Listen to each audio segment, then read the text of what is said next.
안녕하세요. 좋은 아침입니다. 오늘은 2020년 8월 28일 금요일 아침입니다. 안개국가 새벽기도에 참여하신 여러분들을 진심으로 환영합니다. 저는 대파교회를 섬기는 정선옥이라고 합니다. 오늘은 한 주일을 마감하는 금요일입니다. 우리가 코로나 상황으로 안식일 날 예배당에서 예배를 드리지 못하고 가정에서 온라인 예배를 드린 지 벌써 수개월이 지났습니다. 올 3월부터 시작하여서 8월 마지막 안식일이 되었습니다.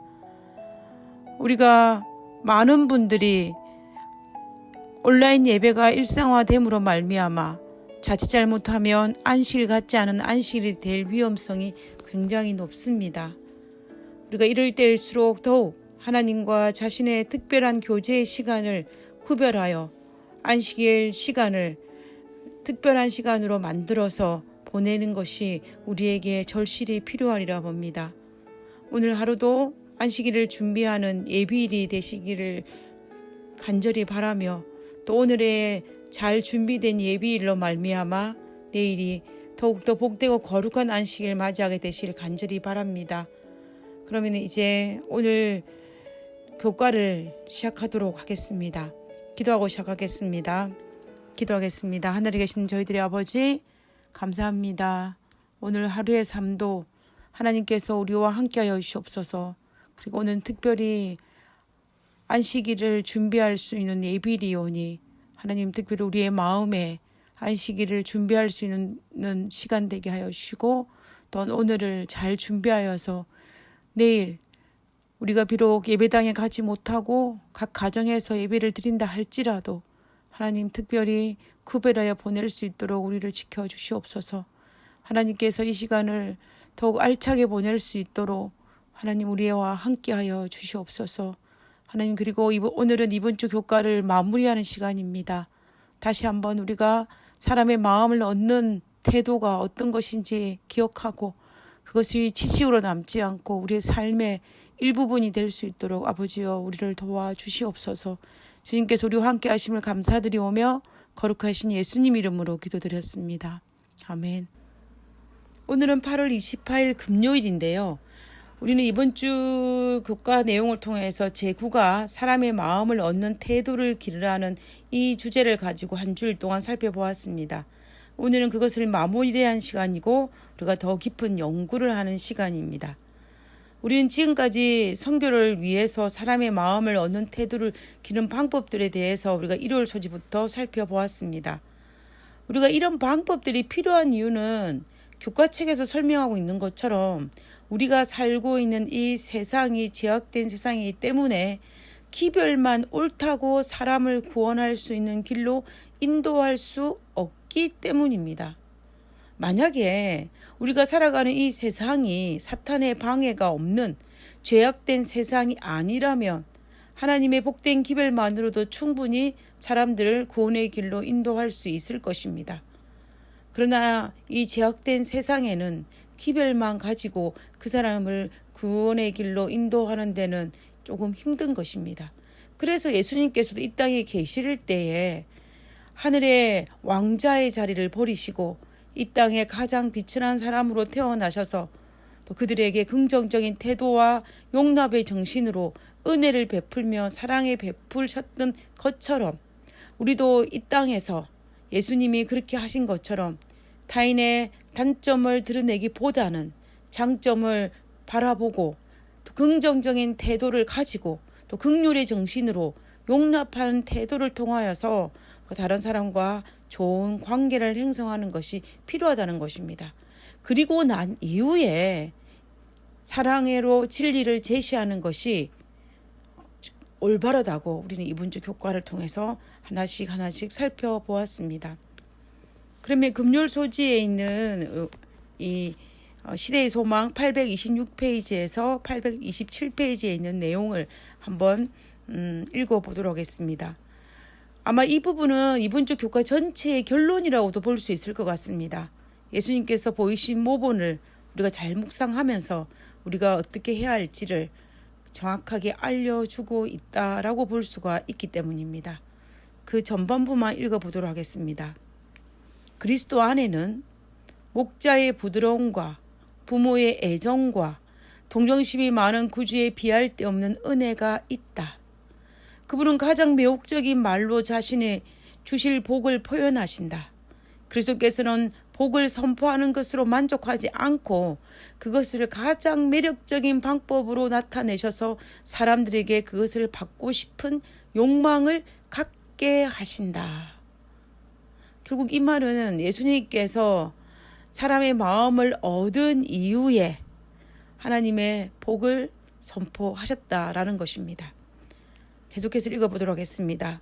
이와 같이 그분의 종들도 이로 말할 수 없는 선물의 부요한 영광을 나타내야 한다. 그분의 종들이면 누구겠습니까? 우리가 되겠죠. 우리는 그리스도의 놀라운 사랑이 마음을 녹여서 굴복하게 될 것이다. 그러나 단순한 교리들을 무미근조하게 되풀이한다면 아무것도 성취하지 못할 것이다. 결국 예수님은 사람의 마음을 얻는 태도가 넘치는 분이셨습니다. 사실 우리도 하나님을 처음 알게 되면서 그분이 이런 자비롭고 애정 넘치고 동정심 많은 모습에 압도되지 않았습니까? 우리가 살아가다가 억울한 일을 당했거나 우리가 살아가다가 아무에게도 이해받지 못한 외로움에 지쳐 있을 때에 그리고 삶에 허우적거릴 때에 이 모든 것을 바다와 같이 용납하시는 그분의 사랑에 압도되지 않았습니까? 그래서 나에 대해서도 누구보다도 더 잘하신 하나님께서 나보다 나의 행복에 더 관심이 많으신 하나님께서 그리고 나보다 내가 더 잘 되기를 바라신 하나님의 말씀이기에 우리는 순종하며 살아가다 보니까 지금 이 자리까지 오게 된 것입니다. 그러므로 우리가 다른 사람에게 복음을 전할 때에도 우리가 처음 예수님을 개인의 구주로 영접했을 때 그리고 예수님이 어떤 분이셨는지를 우리가 기억해야 합니다. 그리고 우리를 그리스도 안에서 새 삶을 얻게 하기 위해서 내 주변에 있는 사람들이 그 사람들이 혹은 내 부모가 되고 혹은 내 친구가 되고 혹은 내 믿음의 교우가 되겠지만 그들이 어떻게 하였는지를 한번 생각해 보아야 할 것입니다. 그리고 난 다음에 나도 그들과 같이 행동하면서 다른 사람의 마음을 얻은 이후에 그들에게 복음의 진리를 전해서 그들도 나와 같이 복음의 씨앗이 싹이 터서 자랄 수 있는 믿음의 대열에 동참하게 해야 한다는 것입니다. 저는 오늘 이 이후의 시간에는 이 금요일 소지 아랫부분에 있는 핵심 토의에 있는 1번, 2번, 3번 문제에 대해서 한번 짚고 넘어가기를 원하는데요. 오늘은 1번과 2번의 문제를 한번 짚고 싶습니다. 1번 문제입니다. 안타깝게도 다른 사람들의 잘못을 지적하면서 쾌감을 느끼는 사람들이 있습니다. 우리가 그런 사고방식에 빠지지 않으려면 어떻게 주의해야 할까요? 다른 사람의 잘못을 지적하면서 쾌감을 느끼는 사람이 있습니다. 슬픈 일이긴 하지만 실제로 많이 있습니다. 여러분들은 악플러라는 단어를 들어보신 적이 있을 것입니다. 악플러의 사전적인 의미는 다른 사람이 올린 글에 대하여 비방하거나 험담하는 내용의 댓글을 즐겨 올리는 사람이란 뜻입니다. 이 악플러라는 단어가 2004년에 국립국어원에서 신조어로 사전에 올린 단어입니다. 이들은 인터넷 공간에서 각종 이슈가 불거질 때마다 상습적으로 악성 댓글을 다는 현상이 일반화되어 있는 이들을 향하여 우리가 악플러라고 부르는 것입니다.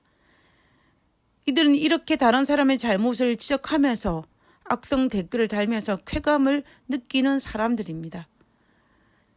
심리학자들은 이들은 이렇게 하면서 악성 댓글을 달면서 쾌감을 느끼고 또 악성 댓글을 끊임없이 다는 이유가 무엇이냐 하면은 실제적으로는 그 사람의 잘못이라서 악성 댓글을 다는 것이 아니라 자신들의 삶이 막연한 불만과 또 패배의식과 과도한 자부심과 이런 복잡한 개인의 감정들이 얽히고 설켜서 그것을 온라인상에 표출하는 현상이라고 진단을 했습니다.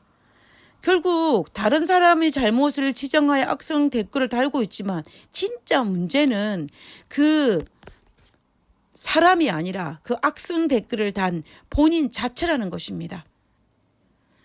진짜 잘못을 해서 악성 댓글을 다는 경우보다는 자신의 문제를 감당하지 못해서, 다시 말하면 불만이나 자신의 패배의식이나 과도한 자부심이나 이런 개인의 문제를, 불만을 표출한 것에 불과하다는 것입니다. 사실 오늘날 이런 사람들로 인해 사회적으로 얼마나 나쁜 사례들이 많이 발생합니까? 때로는 이 악성 댓글로 말미암아 자살하는 경우도 오늘날 우리 사회에서 종종 볼 수가 있습니다.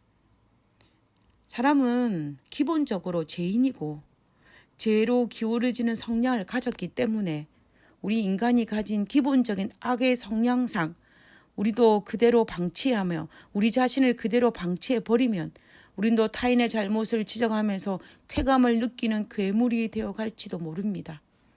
그리고 다른 사람의 잘못을 지적하면서 쾌감을 느끼는 사람 옆에 친구가 있을 수 있겠습니까?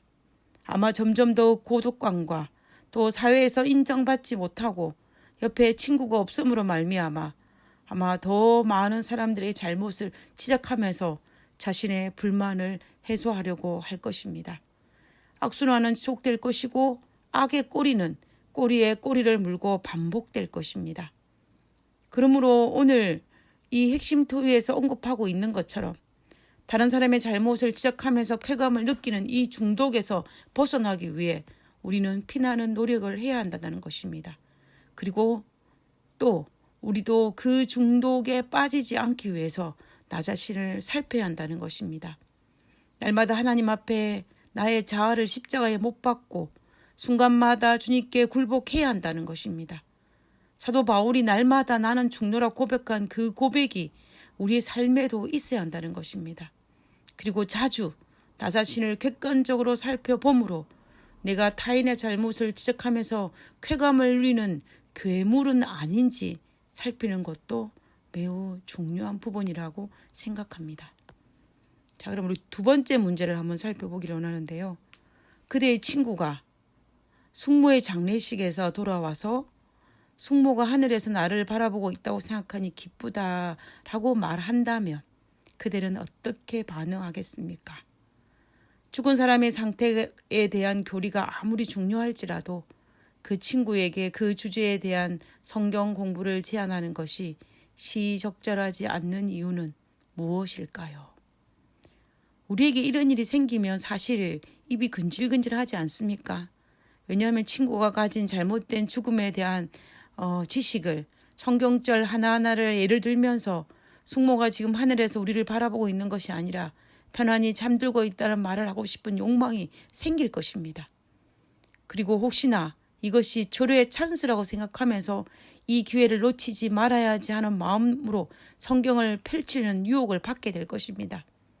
그런데 문제는 시기적절하지 않다라는 것입니다. 지금은 가족을 잃은 슬픔 때문에 위로를 받고 싶지 교리를 알고 싶은 것이 아니기 때문입니다. 그래서 기별만 옳다고 사람을 구원할 수 있는 길로 인도할 수 없다라는 것입니다.